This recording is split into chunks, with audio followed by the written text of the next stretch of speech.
article that came out of ESPN earlier this week that supposedly a lot of the general managers and people within the front offices are claiming that the reason why you have teams like the Houston Astros, the Philadelphia Phillies, all these teams that have been bad for the last obscene amount of years is that they're tanking just to get a better pick. And the only reason why was baseball was obviously it's baseball related, but personally I think this is something that you can look at with any sport, and the best example I can give is look at how many years people have accused the Philadelphia 76ers, the basketball team, of tanking just to get the number one pick in the draft. And honestly, I'll take this one first, Mike.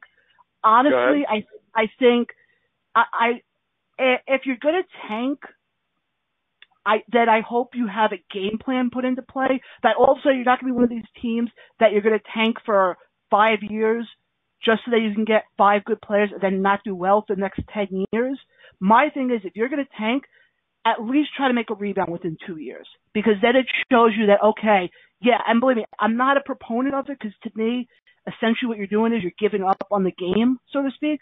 But if you're doing it because you're trying to get better down the road, then I kind of don't see an issue with that. I'm probably the only one who probably agrees with that. I mean, Mike?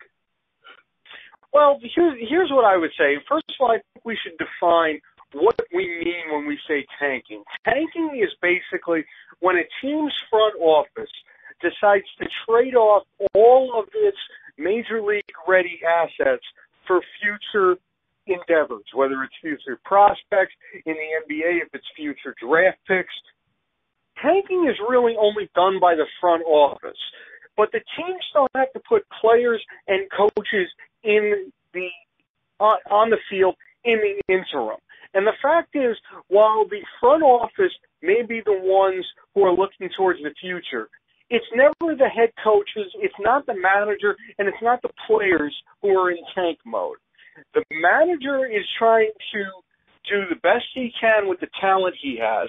The talent is getting opportunities that they would not have if the major league ready assets were still on the field. And if the players don't play well when the team isn't doing well, then they're not going to be there when the team finally does start to do well. So, and my problem with this whole thing is that the owners of baseball are basically the ones who put the emphasis on tanking with the way they structured the draft bonus money. Up until 2012, the way every team approached the draft was whoever spent the most money in the draft could get the best players no matter where they picked. After the collective bargaining agreement went into effect in 2012, now you have a system in place that puts an emphasis on allowing teams to spend more bonus money if you get a higher draft pick. Each draft pick is assigned a certain amount of bonus money, and they do it through the course of the draft. So if you have the worst record in the league and you get the first pick in the draft, you have more money to spend on draft picks than any other team in the league does. And this is why the Astros took this rebuilding approach. They finished 3 consecutive seasons with over 106 losses. They were the first team to do so since the New York Mets from 1962 to 1964.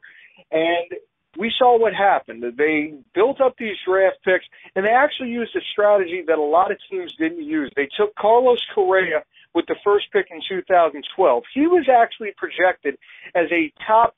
He wasn't the best player in that draft class. He was considered the 5th or 6th best player in the draft class. And the Astros took him with the first overall pick so that they would have more money to spend on later draft picks. And they basically built their farm system off of that draft. And, you know, they could have gone for broke, picked the best player on the board, and spent all the money on the first overall pick. But they saved their money, and this is a strategy that a lot of teams have started to adapt since that success. But what you got to remember about the whole rebuilding process is that it doesn't always work out. Teams like the Royals, teams like the Cubs, teams like the Pirates were basically in a rebuilding mode. Maybe not the Cubs, but definitely the Pirates and the Royals. For over 15 years, these teams didn't make the playoffs. The only reason why this is becoming such an issue now is because you've seen the Pirates, the Royals, the Cubs, the Mets and a couple other teams finally start to get results with these rebuilding processes. And I know you said a rebuilding process should take no more than 2 years. To me, I think it's got to be a little longer than that. I think you don't really see results of a rebuilding process till about 3 or 4 years. And just to use the Mets as an example, they really started their rebuilding process in the 2010-2011 season, and they didn't start winning again until this year, the 2015 season, which was Sandy Alderson's 4th year as general manager. And to use what you said with the 76ers, I think basketball is probably the hardest sport to get results as a result of tanking on the court, because basketball actually has a pretty foolproof system in place to prevent those teams that outright tanked from getting the number one overall pick, because if you have the worst record, you're not guaranteed the number one pick. You get the highest percentage of ping pong balls in the hopper, and we've seen with the 76ers, they've been tanking the last 2 or 3 years. They have yet to get the first overall draft pick as a result of tanking. Yeah, and I totally forgot about that point. And you're right. Yes, the 76ers have tanked before, but I totally forgot of the fact that the way it works in the NBA is much different than it works in any other sport.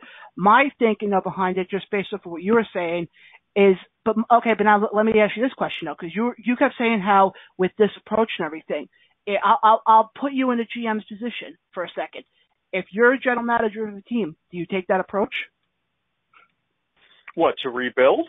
No, that the way you described it, as far as that if you tank, that it's going to take a few years. That if you were general manager, would you take that route, or how would you do it?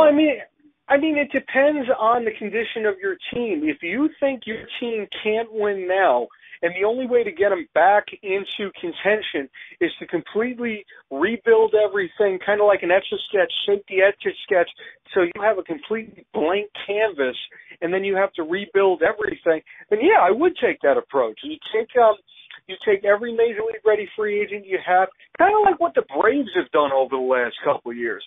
They've taken every major league asset they've had, and they've built up a really good farm system. If you look at what they did this offseason alone, they traded away Andrelton Simmons to the Angels. They got the lefty Sean Newcomb, who was ranked in the top 15 of all major league prospects last week by MLB.com. Then they turned around. They traded Shelby Miller, who they just got last season in the Jason Hayward trade. They got Miller along with prospect Tyrell Jenkins. They traded Miller to the Arizona Diamondbacks, and they got what most people feel was a steal of a trade, because they got a major league ready outfielder in I can't remember how to pronounce his name. The outfielder. Yeah, I know you're talking about. Who's a major league outfielder who had a great season last year. He's going to be their left fielder now. And they got Dansby Swanson, who was the first pick in last June's draft. He's already considered the 10th or 11th best prospect in baseball right now. He could be major league ready in 2 seasons. And you also got another right-handed pitcher. I believe his name was Willie Blair.